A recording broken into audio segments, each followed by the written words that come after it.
Olá, pessoal, estamos de volta aqui então no segundo vídeo. No primeiro bloco, nós estudamos iniciamos os sujeitos processuais e falamos sobre a atuação do juiz. Vimos ali os casos de suspeição de impedimento, a definição do que é o juiz, casos das garantias constitucionais, que fala sobre inamovibilidade, vitaliciedade e irredutibilidade salarial. Falamos também sobre as vedações do juiz. Neste bloco agora, falaremos sobre o Ministério Público e também sobre o querelante. Então, para isso, irei compartilhar aqui a tela com vocês, da mesma forma que foi feito no bloco anterior. Lembrando aqui que meu e-mail é disponível para a nossa comunicação lucianompes@gmail.com e também nas redes sociais, principalmente no Instagram, @lucianompes. Em relação ao Ministério Público querelante, importante aqui nós temos uma terminologia, né? Nós falamos que no polo ativo da ação penal, a ação penal pública, nós temos o polo ativo, é o Ministério Público, a regra é essa. Numa ação penal privada, nós falamos em querelante. No polo passivo da ação penal, se for uma ação penal pública, a terminologia correta a ser utilizada é o acusado, e se for numa ação penal privada, nós falamos em querelado. Então, na ação penal pública, acusado, e na ação penal privada, querelado. Isso é muito importante numa redação. Se estivermos falando, então, de uma queixa-crime, você vai usar a terminologia querelado ou querelante, né? Lembrando também que nós temos a figura da ação penal privada subsidiária da pública, que são os casos de inércia do Ministério Público. O particular ele pode ingressar com uma ação penal privada subsidiária da pública. Vocês estudaram isso, creio eu, na ação penal. Mais especificamente agora sobre a atuação do Ministério Público, sempre quando a gente vai falar do Ministério Público, é importante citar o conceito e a definição que é trazida ali na Constituição Federal, no artigo 127, que diz o seguinte: o Ministério Público é instituição permanente, essencial à função jurisdicional do Estado, incumbindo-lhe a defesa da ordem jurídica, do regime democrático e dos interesses sociais e individuais indisponíveis. Está no artigo 127, caput da Constituição Federal. O Ministério Público, ainda sobre a sua atuação, né, foi acolhido de forma explícita pela Constituição de 88, lá no artigo 129, inciso 1º, o sistema acusatório, que torna privativa do Ministério Público, que é a propositura da ação penal pública. Então, significa dizer o quê? Uma relação processual somente poderá ter início mediante a provocação da pessoa encarregada de deduzir a pretensão punitiva, chamado de ne proceda iudex ex officio. Ou seja, o juiz ele não vai poder aqui atuar de ofício numa ação penal. Ele é proibido no Brasil, isso vigorava anterior à Constituição de 88, o que se chamava de procedimento judicialiforme. Então, no Brasil, hoje, nós temos que a figura do Ministério Público como titular da ação penal, único e exclusivo titular da ação penal. Então, conquanto não se retira aqui do juiz o poder de gerenciar o processo mediante o exercício do poder de impulso processual, como falamos no primeiro bloco. Fica o magistrado impedido de tomar iniciativa que não se alinham com a equidistância, devendo manter aqui quanto ao interesse das partes. A lei anticrime, que entrou em vigor em janeiro de 2020, ela trouxe, inclusive, algo que faz uma sedimentação sobre o sistema acusatório. Inclusive, foi um entendimento recente do STJ em que o juiz ele não pode nem decretar de ofício uma prisão preventiva sem que o Ministério Público tenha requerido essa prisão, correto? Da mesma forma que a função de dirimir os conflitos sociais foi trazida para o Estado, que desincumbe desse mistério por exercício da jurisdição, a necessidade de se impedir a vingança privada também fez com que a formulação da acusação ficasse a cargo do poder público. Não poderia jogar isso para o particular. Porém, nas mãos de órgão diverso do Poder Judiciário. Então, nós temos aqui uma divisão de poderes. Nós temos a investigação, que normalmente é feita pela polícia, o Ministério Público ele também investiga. A acusação é feita pelo órgão ministerial, a defesa pela defensoria, pelos advogados, e o juiz é o órgão julgador, correto? Surge, então, aqui esse poder judiciário, que é um órgão, surge, então, esse poder que não é vinculado ao poder judiciário, que é a figura do parquet, então, cuja origem, segundo a atual configuração que nós temos, remonta aqui ao século XVIII da França, como órgão do Estado sobre o qual recai a atribuição de promover a persecução penal, exercendo papel fundamental no modelo acusatório, uma vez que retira do juiz, então, quaisquer funções de natureza pré-processual ou investigatória. Vai preservar, então, aqui o que é mais caro, ou seja, sua imparcialidade.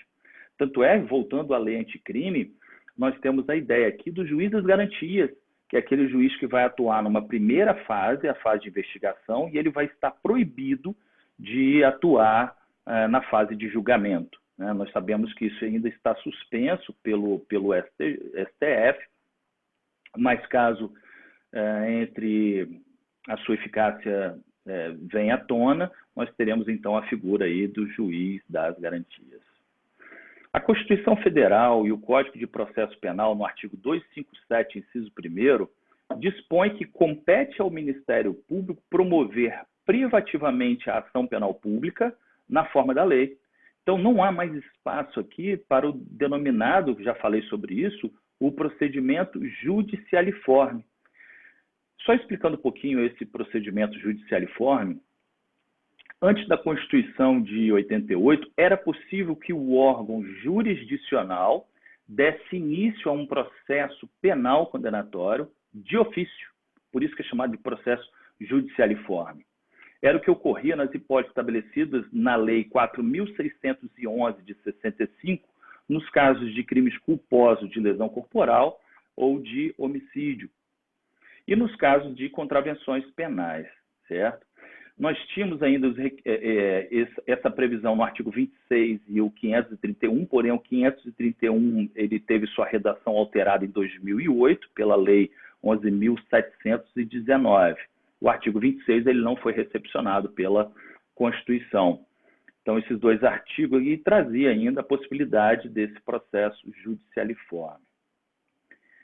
Além de promover privativamente a ação penal pública, também incumbe ao Ministério Público a fiscalização, ou seja, fiscalizar o ordenamento jurídico. Falávamos muito em custos legis, hoje é muito importante, com o advento do novo CPC, falamos em fiscal do ordenamento jurídico, é uma forma mais didática e mais ampla, né?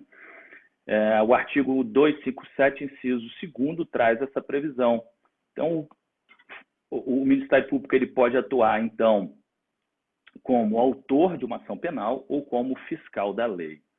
Ele faz isso tanto nos crimes de ação penal pública, quando ocupa o polo ativo da ação penal, quanto nas infrações penais de ação penal privada. E aí a intervenção dele é obrigatória, só que ele vai atuar nesses casos como fiscal do ordenamento jurídico. Por isso, então, se presente uma das hipóteses do artigo 386 do CPP, as hipóteses de absolvição sumária, é plenamente possível que o próprio Ministério Público pleiteie, então, a absolvição do acusado. Na mesma linha, verificada aí a presença de constrangimento ilegal à liberdade de locomoção, o órgão ministerial também pode impetrar ordem de habeas corpus em favor da liberdade de locomoção do acusado. Eu vou trazer um caso prático para vocês que ocorreu comigo. Eu estava atuando em uma das comarcas no interior do Espírito Santo, também no júri, e um processo chegou para mim em que o órgão ministerial que me antecedeu no plenário, um promotor de justiça que me antecedeu, ele teve um caso de absolvição em plenário e ele recorreu lá no plenário mesmo, quis interpor o recurso de apelação. Só que aí, logo em seguida, esse colega ele se removeu da comarca e o processo veio para mim, para eu ofertar, então, as razões recursais dessa apelação. Ocorre que, ao ler o processo, lembrando que eu tenho a independência funcional, o órgão do Ministério Público ele tem essa independência, falaremos aí sobre essas garantias, Eu entendi que aquela absolvição ela era justa, né? Nós estávamos falando de um caso aqui, um caso complexo em que uma mãe ela matou uma filha, a filha ela era drogada, ela fazia uso de crack e ela queria dinheiro e a mãe não queria dar o dinheiro, a mãe estava cortando um frango, uma galinha para fazer o almoço, ela com uma faca na mão, ela foi então e se defendeu em relação à filha e agrediu a filha então com essa faca e a filha veio a óbito. O plenário então entendeu no julgamento em absolver essa senhora, uma senhora que não tinha nenhuma passagem, ela foi absolvida, e aí esse processo, quando veio para mim, eu entendi que aquela absolvição, então, ela era justa. Aí eu pergunto, o Ministério Público, eu atuei nesse caso aqui como parte, porém eu tinha como interpor aqui a independência funcional e não concordei, então, e eu não poderia abrir mão desse recurso. O que eu fiz? Interpus as razões, porém, nas razões, eu pedi para manter a absolvição. Então, eu não poderia deixar de ofertar as razões recursais. Eu só requeri, então, que mantivesse a decisão que foi feita no plenário do júri naquele caso. Foi só um exemplo, eu gosto de ilustrar com exemplos para trazer situações práticas para vocês.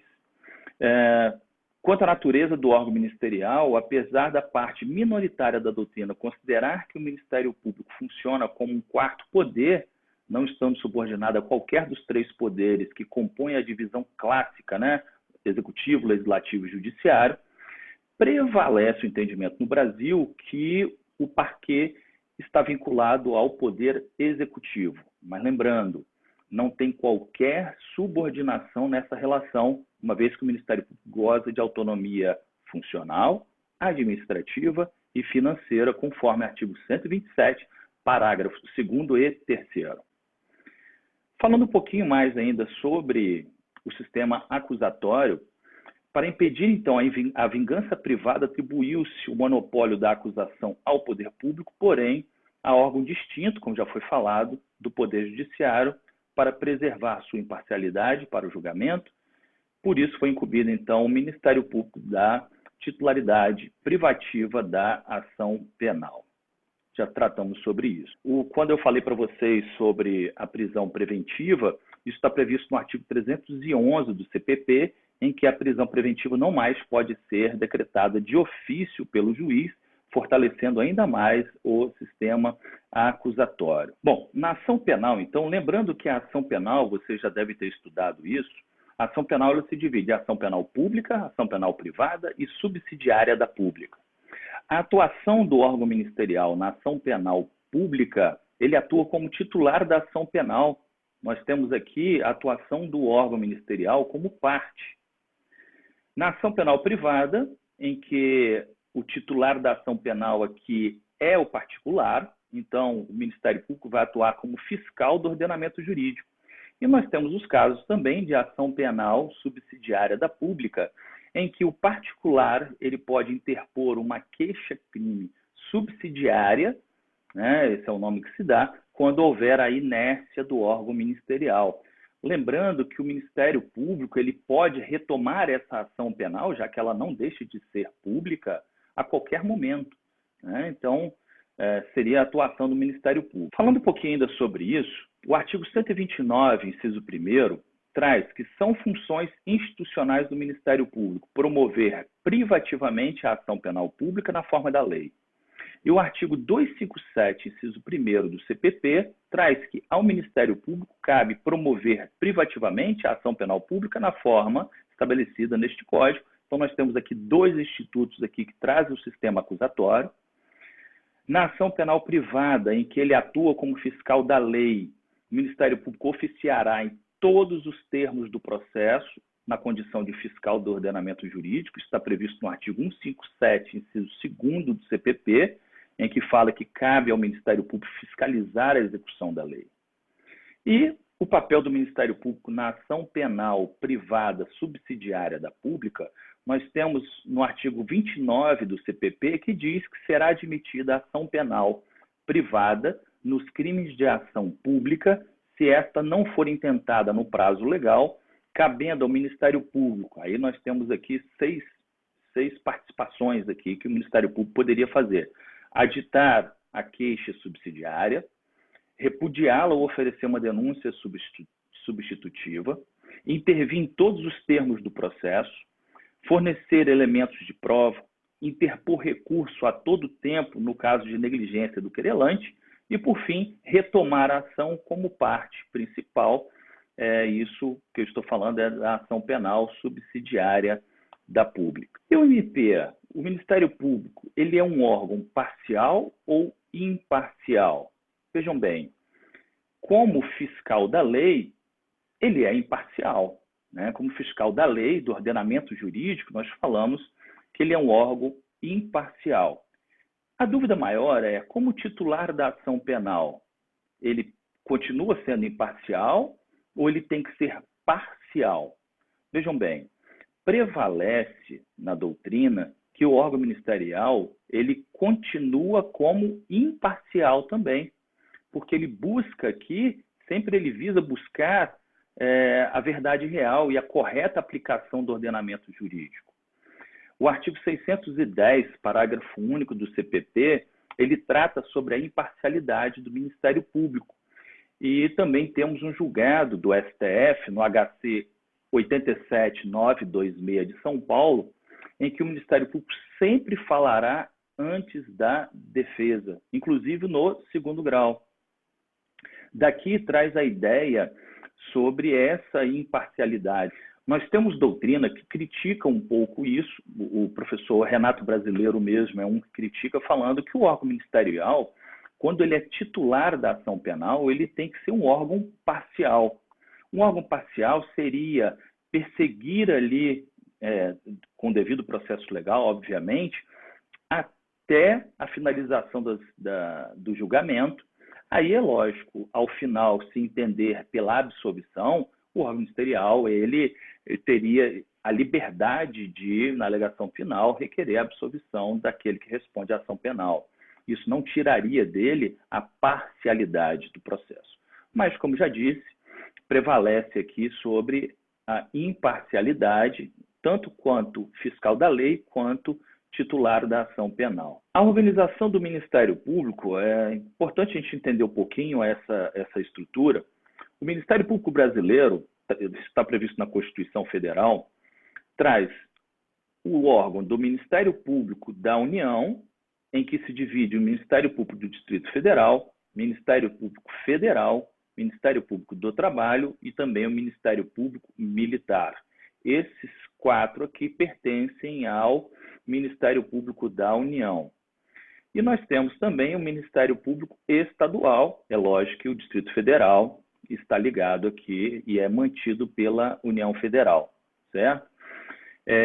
Tem gente ainda que puxa mais uma perninha aqui para colocar o Ministério Público que atua no Tribunal de Contas, que aplica aqui o artigo 130 da Constituição Federal, que fala que o Ministério Público, junto ao Tribunal de Contas, aplicam-se as mesmas disposições referentes ao artigo 127, ou seja, que dispõe ali sobre as garantias e vedações para os órgãos ministeriais. Mas, a princípio, então, nós teríamos esse quadro aqui. São princípios institucionais do Ministério Público: a unidade, indivisibilidade e a independência funcional. Então, esses princípios da unidade, indivisibilidade e independência funcionais são princípios institucionais do MP. Quando falamos em unidade, é importante saber que essa unidade é dentro de cada Ministério Público. Então, o Ministério Público do Estado do Espírito Santo, nós falamos em que nós temos o princípio da unidade dentro desse órgão ministerial. Por que eu estou dizendo isso? Um promotor entrou de férias, um promotor se acidentou ou está de licença médica, ele pode ser substituído por um outro colega sem que isso tenha qualquer problema processual. Um promotor precisou sair mais cedo para um compromisso inadiável, ele pode ser substituído por um outro colega que vai dar sequência a um ato em audiência seguinte, isso tudo vai constar em ata. Exatamente porque nós estamos aqui diante da unidade ministerial. Tanto é que a gente fala que o Ministério Público, ele apresenta o Ministério Público, não representa o Ministério Público. É como se fosse o Ministério Público presente em determinado lugar. Então, falamos aqui em unidade.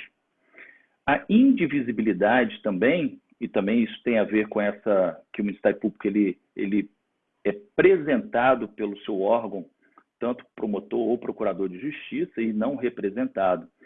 Casos de competência modificada, por exemplo, da estadual para a federal, basta que se ratifique a denúncia.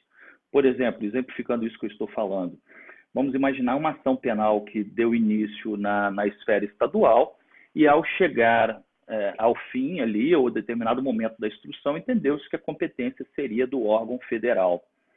Remete-se, então, todo o feito para a instância federal, e aí, será que o procurador da República ele vai ter que ofertar uma nova denúncia? Não, basta que ele ratifique a denúncia que foi ofertada aqui pelo colega estadual. Lembrando que dentro da mesma esfera, vamos supor, dentro do Espírito Santo, se um determinado promotor ofertou denúncia, mas houve um deslocamento de competência de uma cidade para outra, essa mesma denúncia ela não precisa nem ser ratificada, certo? Ela pode ser continuada. É lógico que se o promotor de lá, já que ele tem independência, ele pode aditar, né? Ele pode tomar aqui as suas atitudes. E falando também sobre independência funcional, o órgão irá atuar de acordo com sua consciência, de acordo com a Constituição e com as leis, né? Isso é independência funcional. Caso de não concordância, por exemplo, de arquivamento pelo Poder Judiciário, vamos imaginar que um órgão ministerial interpôs aqui um pedido de arquivamento de determinado inquérito. O juiz não concordando e remetendo os autos para, ainda no formato antigo do artigo 28, né, para o Procurador-Geral de Justiça, sabemos que esse artigo 28 também está com a sua eficácia suspensa. Caso o Procurador-Geral de Justiça entenda que a denúncia ela tem que ser feita, ela não pode obrigar aquele promotor que requereu o arquivamento para que ele faça a denúncia, certo? Ele vai nomear um substituto legal para atuar. E ainda cabe aditamento da denúncia pelo promotor de justiça natural, no caso de deslocamento de competência. Isso não tira dele aqui a independência funcional, certo? Então, houve um deslocamento de competência, ele não está vinculado àquela denúncia originária, ele pode aditar, caso assim o queira. E sobre o querelante, lembrando aqui, ele é o ofendido ou seu representante legal, lembrando aí do cônjuge, companheiro, ascendente, descendente ou irmão, que ocupa o polo ativo da ação penal privada, tanto a ação penal privada exclusiva, quanto a personalíssima ou subsidiária.